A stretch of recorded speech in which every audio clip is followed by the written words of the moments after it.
Entonces vamos a hacer alguna reflexión partiendo de, ya vimos lo de la parte de la salutación del apóstol, del versículo 3 al, al 7, de qué dice el apóstol en esta carta tan hermosa, porque la carta a los filipenses es una carta hermosa acerca de la provisión de Dios, acerca de la fe, acerca de la fortaleza. Y dice el apóstol: doy gracias a mi Dios siempre que me acuerdo de vosotros. Ay, hermanos, si pusiéramos en práctica este texto, se acabaría el chisme en la iglesia. Porque es que muchas veces nos acordamos de los hermanos para acordarnos qué cosas no nos gustan de los hermanos, qué cosa nos hizo el hermano, qué cosa no puedo soportar del hermano, al punto que algunos se sientan en una esquina del templo y los otros por allá en la otra, algún otro por allá en la otra, porque el uno con el otro no se soportan. Pero Pablo dice: me acuerdo siempre de vosotros y doy gracias a Dios. Y seguro que los filipenses tenían defectos. Más adelante se mencionarán cosas. No parecen tan graves como las de los corintios, pero había cosas que corregir. Y sin embargo, el apóstol dice: doy gracias. Y en todas mis oraciones doy gracias a Dios y ruego con gozo por todos vosotros. Ruego con gozo. Pablo no está diciendo ruego porque me molesta de vosotros tal cosa. Pablo dice: me acuerdo de vosotros con gozo y ruego con gozo por vosotros. Como dice el apóstol Pablo, es que ustedes son mi corona. Y estaba hablando de personas con defectos. Y a veces esto se nos olvida y dejamos que el corazón se nos llene de sentimientos y de resentimientos y terminamos entonces viviendo para cultivar resentimientos, para acordarnos de resentimientos. Y entonces cuando ya vamos y ponemos la cabeza sobre la almohada, en vez de tener sueño y descanso, lo que tenemos es trasnocho y preocupaciones. ¿Y por qué el apóstol Pablo puede orar con gozo y con alegría y acordándose de los hermanos que, aunque son defectuosos, él lo hace con toda alegría? Bueno, dice, porque él está persuadido que el que comenzó en ellos la buena obra la perfeccionará. A veces se nos olvida esa parte. Pero antes de eso, Pablo dice: por vuestra comunión en el Evangelio, desde el primer día hasta ahora. ¿Qué está diciendo el apóstol Pablo? Está como remembrando, ¿no? Estoy orando con gozo por esa comunión que hay y que debe haber entre vosotros. Y Pablo hace entonces como si hiciera una remembranza del primer día hasta la fecha, con el ánimo de ver su crecimiento. A veces uno tiende a enfocarse en las cosas que no nos gustan, tiende a enfocarse en las cosas que hacen daño y no se enfoca en los procesos que han venido mejorando. Y termina uno sirviendo a las angustias, a los dolores. A mí me gusta mucho cuando hermana Clotilde, su micrófono está encendido y está produciendo retorno. Su, su teléfono, su micrófono está produciendo retorno. Si lo puede apagar, se lo agradezco. No es mucho lo que está produciendo, pero se está reproduciendo. Gracias. Entonces el apóstol está haciendo una remembranza. Yo tengo por costumbre, cuando tengo a alguien enfrente, es que regularmente saco textos del Salmo 119 que pintan a una persona en angustia.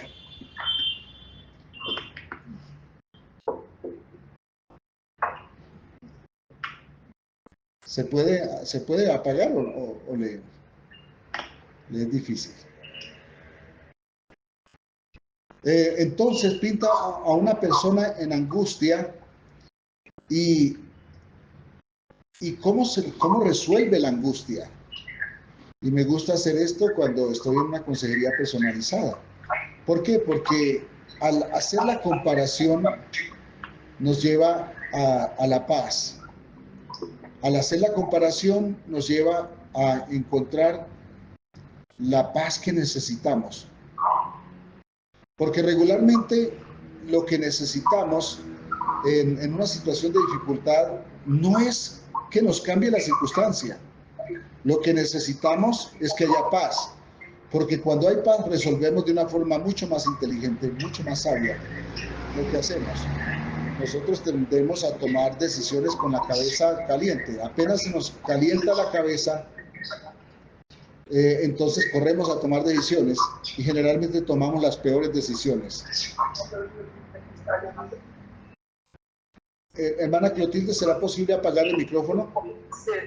Yo he estado en lo mismo.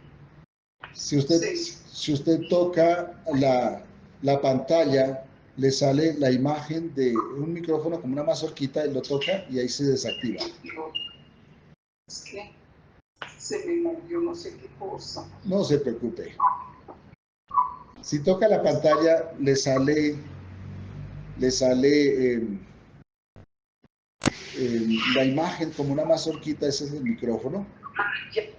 Listo, gracias. Sí, que sí se puede, gracias, muchas gracias. Sí, cuando uno ya pinta canas, a veces, pues esas cosas no son tan fáciles, pero no se preocupe.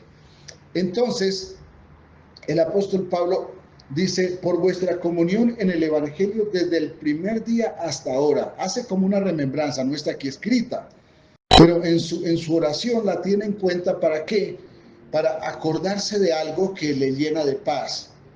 Y es que él está convencido de que aquel que empezó la buena obra en cada uno de los creyentes la va a perfeccionar. ¿Hasta cuándo? Hasta el día de Jesucristo.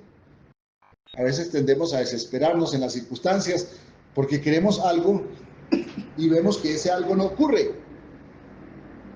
Y a mí me gusta usar esta expresión. Acordémonos una cosa, es que morimos imperfectos porque vivimos imperfectos. Esto no es para justificar las cosas malas que hacemos, pero sí para justificar levantarnos cuando nos sentimos desanimados, decaídos, o cuando nos sentimos afligidos. El gozo, la distancia entre una dificultad que nos quita la paz y un gozo que nos devuelve la paz, muchas veces no es un proceso largo, extenso. Muchas veces es una cosa que tiene que pasar un proceso hasta que logramos tal cosa, no. La distancia entre pasar de la aflicción a la paz es la fe. Ahora, el desierto se extiende tanto sea necesario hasta que se configura la fe. La distancia entre la dificultad y el disfrute es el desierto, pero el desierto es tan corto o tan largo según tarde en configurarse la fe. Y la cosa es que a veces se nos olvida que Él está obrando. Me gusta mucho esa canción que dice, siempre estás obrando, siempre estás obrando, aunque no pueda ver, estás obrando. Sí, a veces es que no vemos, a veces es que nos resistimos a ver, porque hemos tomado la decisión de desesperarnos. No se trata de juzgar a quien se desespera, seguro que a todos nos ha pasado. A algunos nos pasa con mayor facilidad porque el temperamento es más inestable, a otros con menos facilidad, pero todos de alguna forma en un momento nos hemos visto en la sin salida. Y no se trata de juzgar, sino de reconocer, para que al reconocer se configure la fe y entonces sea transformada la aflicción y retorne la paz. Cuando alguien me dice, mire, ore por mí, porque estoy desesperado sin trabajo, ore para que yo tenga trabajo, acostumbro mejor orar para que tenga paz, porque es que cuando uno tiene paz va a una entrevista de trabajo y le da mucho más fácil el trabajo que cuando va desesperado. El trabajo de los psicólogos en las entrevistas de las empresas es saber con quién están hablando, para saber si esa persona que están entrevistando le llevaría prosperidad o veneno a la empresa a la cual pretende acceder, si está en capacidad, y la capacidad no es solamente técnica, la capacidad también es moral, es emocional, y en el fondo los cristianos sabemos que es espiritual.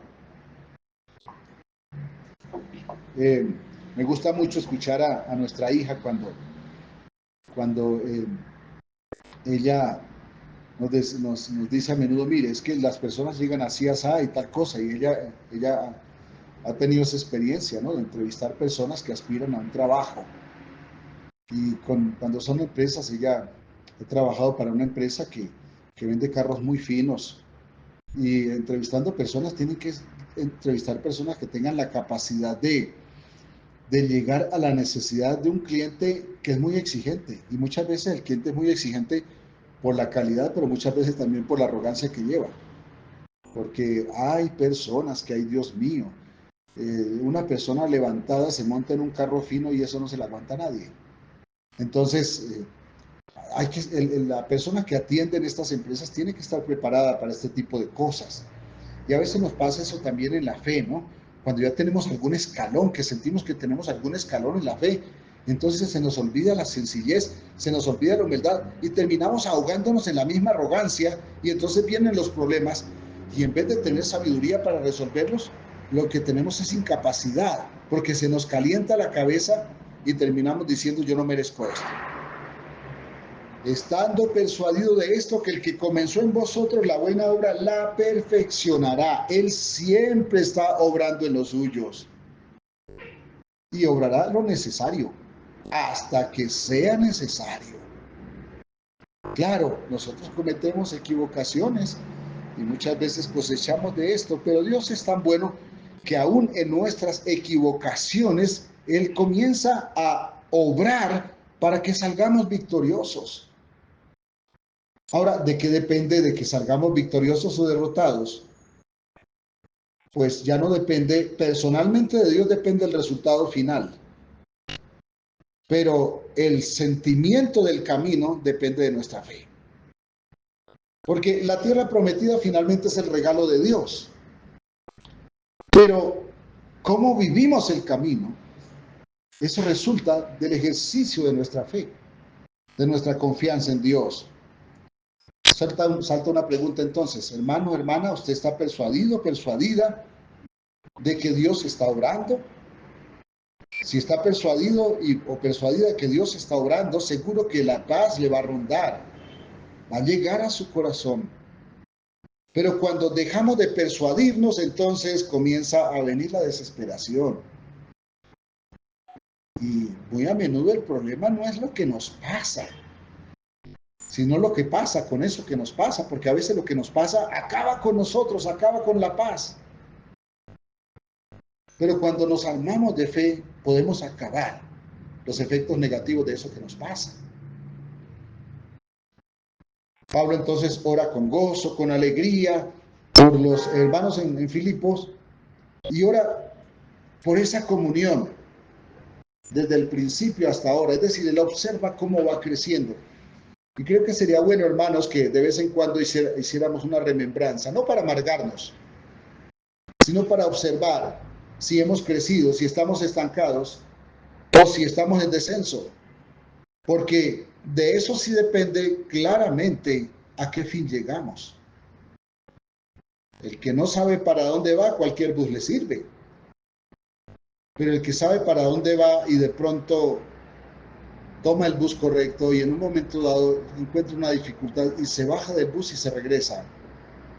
O está caminando hacia la meta correcta y en un momento dado siente que hay dificultad, entonces toma el camino de retorno.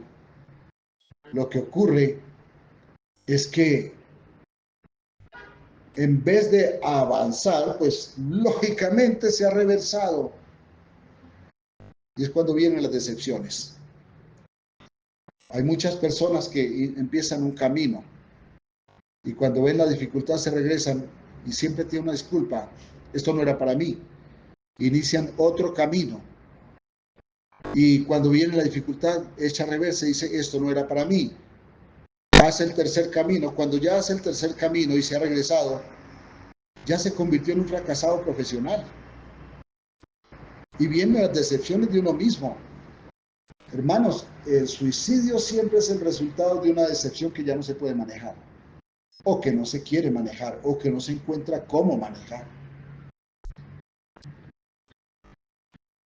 ¿Qué tenemos los hijos de Dios? La palabra de Dios, que es fiel, que es verdadera, que no falla.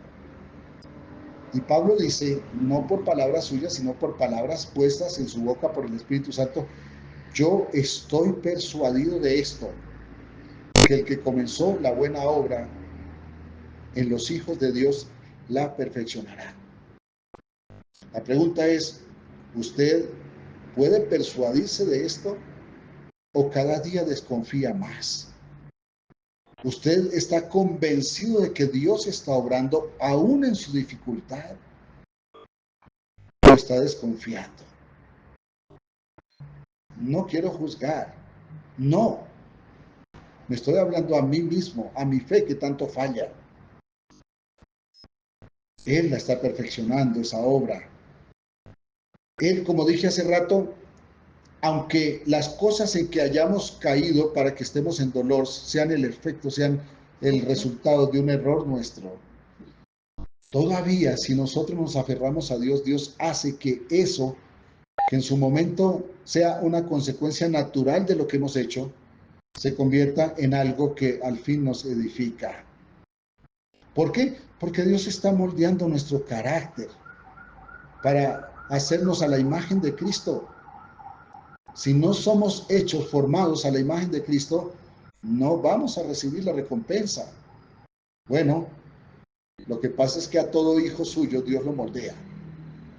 Porque para todos sus hijos hay un cielo. El cielo no es la salvación, el cielo es la recompensa. La salvación ya la operó Cristo.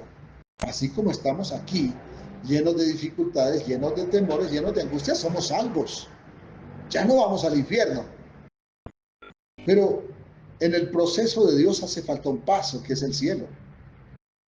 Y el cielo es la recompensa. El cielo es Dios había podido dejarnos aquí toda la vida luchando por el pan de cada día. Y a medida que pasan los años sería muy duro, ¿no? Pero Él quiso no solamente salvarnos, sino darnos una recompensa. Y por eso Él está perfeccionándonos. Y muy a menudo uso esta expresión, es que al cielo no entra cosa sucia. Y nosotros necesitamos ser limpiados porque venimos de la peor suciedad, estamos pasando por el proceso de limpieza y estamos siendo llevados a la limpieza total, que va a ser operada cuando resucitemos. El día que nos hayamos sacudido de la muerte, ese día ya no tendremos esa suciedad, porque la muerte es la peor suciedad de todas. Pero es necesario que estemos persuadidos, convencidos de que Él comenzó esa obra, le está obrando, la está ejecutando y no va a parar hasta que la ejecute a plenitud.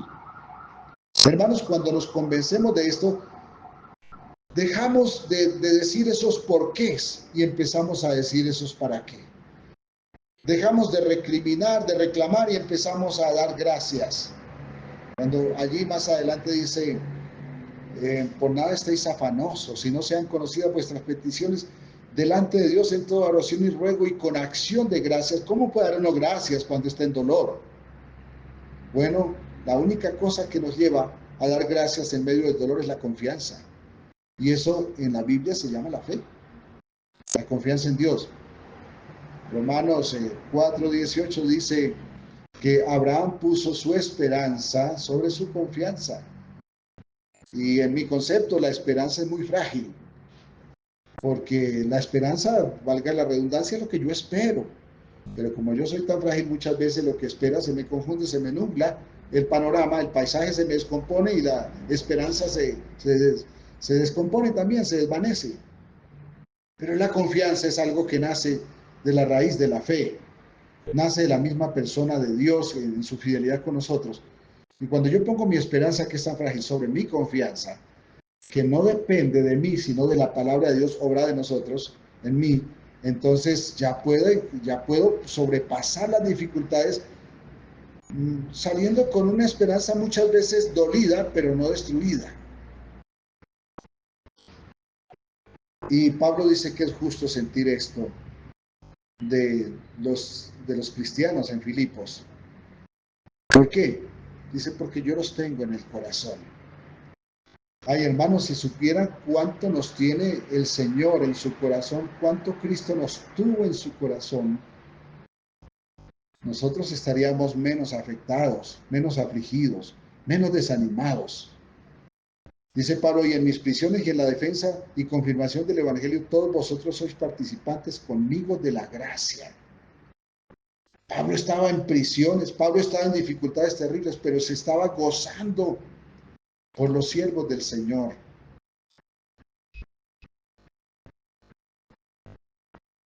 A mí siempre me hace pensar cómo el Señor nos tiene en su corazón viendo este cuadro. Yo me imagino a Cristo allí en Getsemaní, clamando, orando al Padre. Cuando decía, Padre, si es posible, pasa de mí esta copa. La Biblia dice que su sudor parecían gotas de sangre. Y eso me lleva a mí, cuando yo fui secretario de salud. Yo no soy médico, pero fui secretario de salud. Y entonces yo tenía por costumbre que cuando llegaba a mi oficina me daba una vuelta por las hospitalizaciones que llegaban y llegaba a tomarle el pelo a las personas. Al que encontraba con su mano vendada le decía, ¿dónde metió la mano? Le decía, ahora está de moda meter la mano y no la pata. Y si tenía su pie vendado, le decía, ¿dónde metió la pata? Y entonces los hacía reír y luego se iba a mi oficina. Pero también tuve que ver cosas muy duras. Vi, por ejemplo, cómo cuando una serpiente pica a una persona y ese es un veneno neurotóxico, citotóxico, perdón, que ataca la sangre, entonces la sangre empieza a brotar como gotitas por los poros. Y eso es un acto desesperado del cuerpo para sacar el veneno. Entonces destruye ese veneno, destruye las plaquetas que son las que impiden la filtración de la sangre y, y impiden la coagulación y entonces comienza a filtrarse la sangre por los poros. El cuerpo peleando con el veneno y se terminan destruidas las plaquetas. Hermanos, y regularmente una persona de esta ya está a punto de morir. Entonces, si Cristo estaba brotando, si le estaban brotando gotas de sangre por sus poros, él estaba a punto de darle un infarto, de que se explotara su corazón. Y estaba allí clamando, Padre, si es posible, pasa de mí esta copa. Dicho de otra forma, Padre, la cruz, y no por el madero, sino por el castigo de Dios, por la espalda del Padre, por el infierno mismo, es muy dura. Padre, yo humanamente no quiero ir a esa cruz. Si hay otra forma de salvar a Clotilde, a Gloria Triana, a Yolima, a Andrea, a Victoria, a Patricia, a Rosa, si hay otra forma, hazlo. Porque para mí es muy duro pasar por esto. Y eso nos dice de qué tamaño es el infierno. Y me imagino al Padre en su dolor, en un dolor profundo, dolor de padre. Ustedes mamás, dolor de madre. Porque sé que les ha pasado cuando el hijo clama, ayúdeme en el dolor y uno no puede hacer nada. Y viéndolo allí, clamando, y el padre sí podía hacer algo, librarlo sí podía. Solamente que si libraba a su hijo de ese castigo, del infierno, entonces nosotros iríamos al infierno. Irremisiblemente iríamos al infierno. Porque no somos salvos por obras, es por gracia. Y me imagino al padre diciéndole a su hijo allí en medio de verlo con su corazón destrozado por el dolor de su hijo, diciéndole, hijo, tú sabes cuánto te amo. Tú sabes cuánto te amo. Tú sabes que todo lo que tengo es tuyo. Tú sabes lo que me duele verte en esta situación. Pero es que no hay otro camino. La única forma que mi ira contra Victoria, contra Patricia, contra Rosa, contra Clotilde, contra Gloria, contra Andrea, contra Yolima, contra todos los que estamos acá y aún los que aquí representamos, es que el justo pague la deuda de ellos. Si tú no vas a la cruz, mi ira no se puede apaciguar contra ellos. Y tú sabes, hijo, que los ama. Y entonces el hijo, en medio de su agonía, que es un anticipo de lo que habría de sufrir al otro día, responde, bueno, papá, yo sé que tú los amas. Yo sé que haces esto por amor de ellos y que tu ira no se apacigua de otra forma. Así que entonces hágase tu voluntad. Yo voy a la cruz para sufrir el castigo que es de ellos, para que ellos sean justificados, para que ellos no vengan eternamente a este proceso que yo voy a pasar temporalmente, porque yo también los amo, porque también son míos, porque también los llevo en mi corazón. Dice Pablo, yo os tengo en el corazón.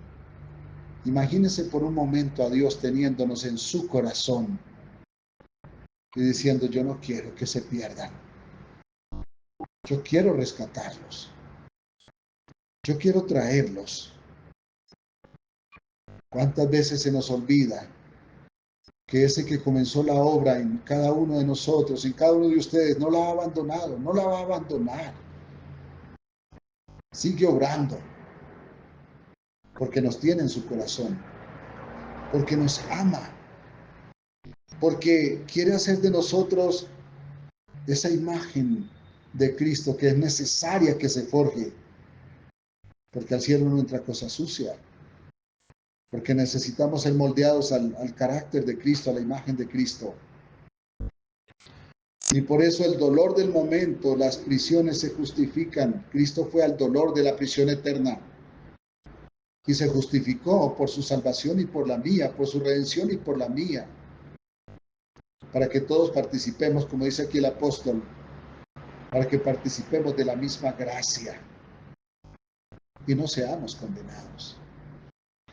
Seamos restaurados a la comunión con Dios y seamos forjados a la imagen de Cristo.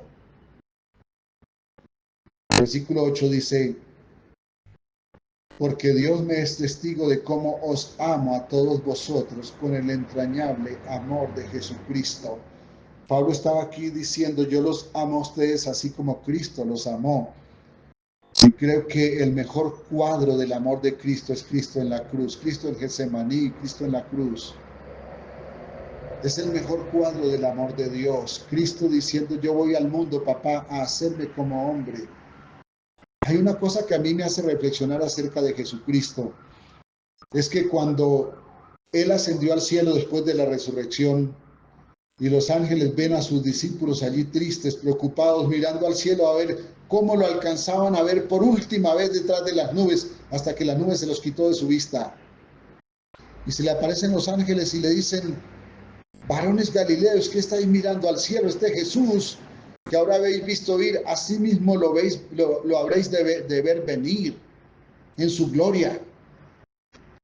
Y yo me pongo a pensar, si Cristo regresa a la tierra en la misma forma en que fue ascendido al cielo, eso significa que cuando Cristo dejó su trono al lado del Padre para venir a hacerse como nosotros, para rescatarnos, para como hombre pagar la culpa que el hombre tenía, pagar la deuda que el hombre tenía, llevar la culpa y pagar la deuda y rescatarnos a nosotros. Si Él ha de regresar en la misma forma, entonces Cristo permanece desde entonces y por siempre en la forma de un ser humano. Cuando pienso en eso, llego a una conclusión. No estoy diciendo que es así, pero a mí me parece que podría ser. Y me parece que entonces la manifestación de Dios a su iglesia en el cielo, puesto que el Padre es invisible por su gloria, es en la persona de su Hijo. Y entonces su Hijo sería visible en forma humana. Eso significa que entonces su Hijo estaría eternamente en forma humana. Hermanos, ¿acaso eso no sería una renuncia demasiado grande para el Hijo de Dios? Digamos que que el hecho de ser al quien lo llena todo, ahora vivir eternamente en una forma como la nuestra. No estoy diciendo que es así, la Biblia no lo aclara, pero me parece que puede ser así. Y eso es demasiado grande, eso no me cabe en la cabeza. ¿Cómo Cristo fuera capaz de hacer eso por amor de usted y de mí, siendo que nosotros no éramos ni siquiera sus amigos, sino sus enemigos? Siendo que siendo hoy hijos, muchas veces no nos comportamos como hijos, sino como enemigos. Ay, hermanos, cualquier dolor que pasemos en esta tierra no sería comparable al amor con que Cristo nos amó. Por eso es necesario que estemos convencidos de esto, que el que comenzó en nosotros la buena obra la va a perfeccionar. Él sigue obrando, Él siempre está obrando, siempre está actuando, siempre nos está dando lo mejor que puede darnos. Y lo mejor es lo mejor, porque Él puede darlo todo. Lo que pasa es que nosotros tenemos la fea costumbre de estorbar la obra del Señor y entonces se nos olvida que lo está haciendo por amor y nos sentimos huérfanos y por eso reclamamos. Reclamamos cuando nos sentimos huérfanos de Dios, cuando realmente lo que Él está haciendo es obrando para mejorarnos, para llevarnos al final a su lugar, al lugar de bendición, al lugar de vida eterna, en una plena gloria donde ya no habrá lágrimas, no habrá dolor, no habrá angustia, no habrá llanto, no habrá preocupaciones, no tenemos que luchar por el pan de cada día, porque lo tendremos todo. Gracias por su paciencia, hermanos. Un abrazo. Si hay alguna inquietud, si hay algún aporte, es el momento. Gracias, Dios les bendiga. Un abrazo.